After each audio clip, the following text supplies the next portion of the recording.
Hi everybody. I wanted to make this video and contribute to the We Happy Trans project that a new friend of mine has created to help share stories of success and affirmation within the trans community. I think this is a pretty cool project, and having just met Jen, I can see just how wide and deep her vision is with this and all the other projects that she's working on. So I just wanted to do my little part and help support it.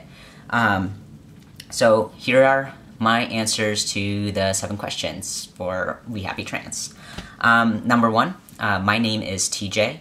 I identify as a pansexual queer trans man, and you can use he, him, and his in reference to me when you use pronouns. For number 2, the question is who's been most supportive of your transition, and I have to say I have been incredibly lucky to have lots and lots of people in my life who've been very supportive of my transition process. Folks from my family, my mom and my sister, have just been really incredible, and it's been quite a journey for them also. Friends, colleagues, students, perfect strangers, classmates, you name it. I've been very, very lucky to have a very supportive group of folks in my life. But I would be remiss if I didn't specifically name my friend Jordan. We were students together at Michigan State University, and him and I went through our own kind of questioning and self-awareness sort of process together. Our journeys overlapped quite a bit, especially during that time. And having someone around that I could talk to and have similar questions around gender was really, really absolutely significant and insurmountable and instrumental in developing more of a feminist masculinity. So having him in my life was very important and very, very significant for that in particular. Just kind of holding each other accountable and challenging each other to be the best that we can be as humans. Number 3 is what do I enjoy most about my life since transition? And I have to say it's all the amazing people that I've had the opportunity to meet that I don't know if I wasn't trans, if this wasn't part of my life experience, that I would have had the chance to meet. And that includes people like Jen and Jordan and all kinds of other trans and genderqueer folks, especially folks that are involved in activism, whether it's around trans and queer issues or just any sort of progressive activist work. It's been great to make these connections and be in solidarity with each other and have an idea of how really, really cool our community is, and what different perspectives and experiences we bring into each other's lives. So I'd have to say that's definitely my favorite part of life, not even since transition, just in terms of coming out as trans and being who I am. In terms of trans heroes and role models, Leslie Feinberg would hands down have to be a constant role model for me. Starting from reading Leslie's book, Stone Butch Blues, to seeing Leslie's activism and contributions to socialist worker, and just seeing somebody who truly embodies kind of living your values politically and socially, and just really bringing your full self to the work. Leslie has just been a phenomenal person to know about and learn about, and even get the chance to hear speak. In addition, I would have to say a couple of more recent role models. One is Cece McDonald, who, if you don't know who Cece is, I would highly recommend Googling her and learning a little bit about her story. The reason why Cece is a role model for me is because she just inspires me to persevere no matter what sort of injustice is thrown at us. And God knows she's had a lot thrown at her. And to see kind of her resolve and her character throughout all of that has just been incredibly inspirational. So definitely look CC up and check out the Free CC movement. And finally, I'd have to say Janet Mock.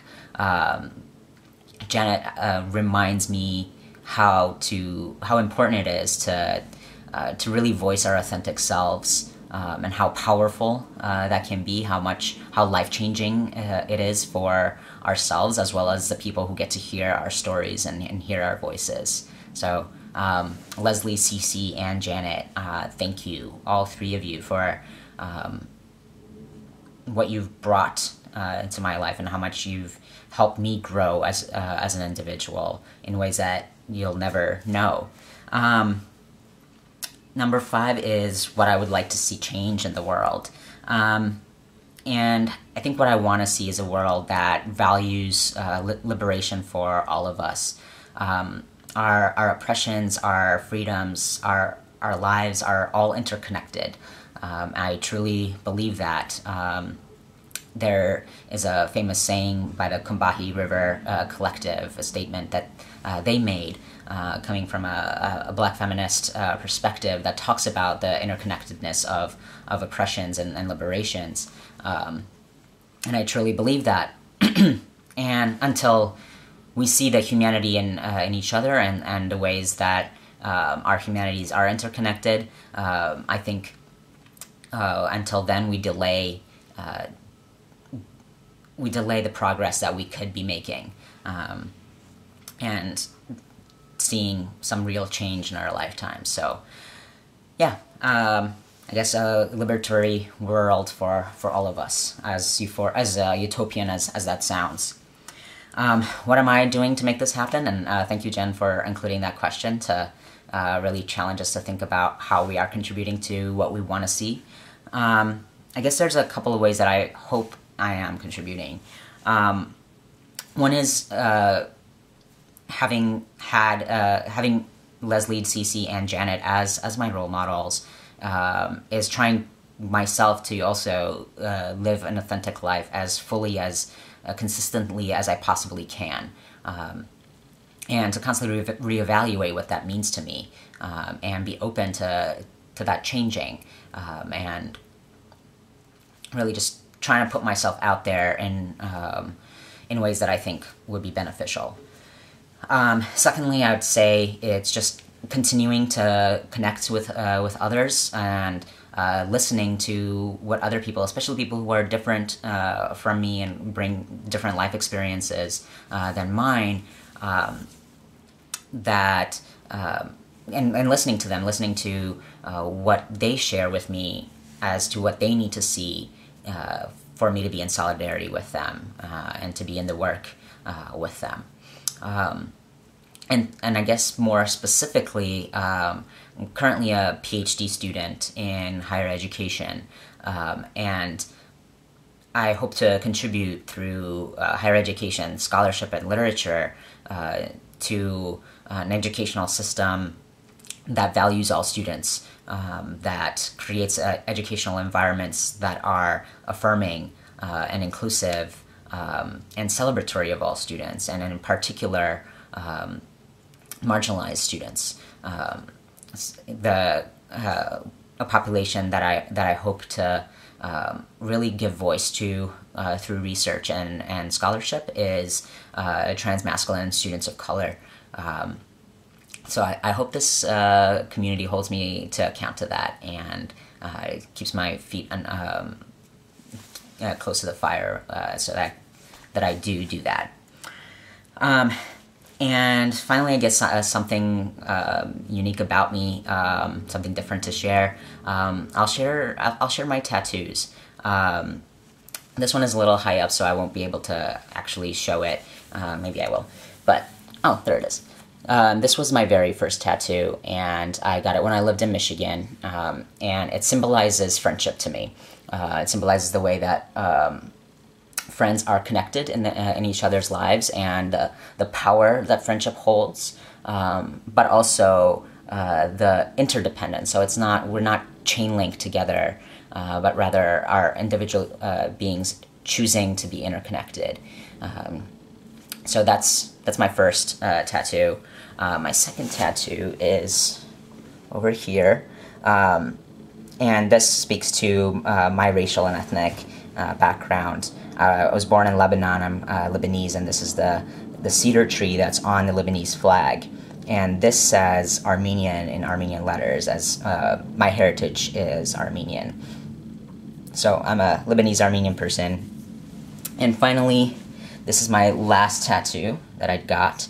And it's a kind of combination trans symbol with a little bit of drag thrown in. I used to be a drag king, and gender is very much a performative piece of our lives, and in combining drag and trans, because my tattoo speaks a little bit to gender performance.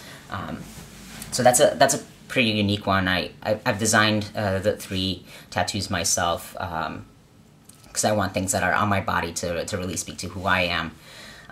And finally, a future tattoo.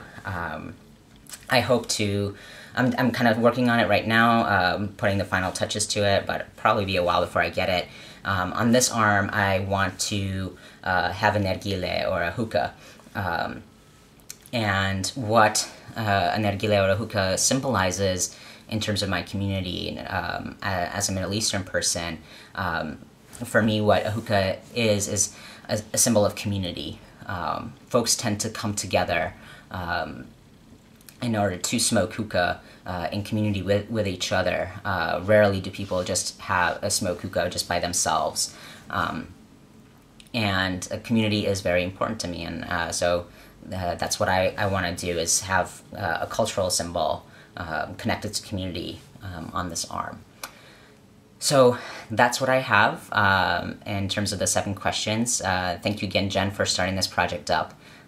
It's been really cool to watch some of the other videos out there. Thank you, and I hope you will contribute to this project too.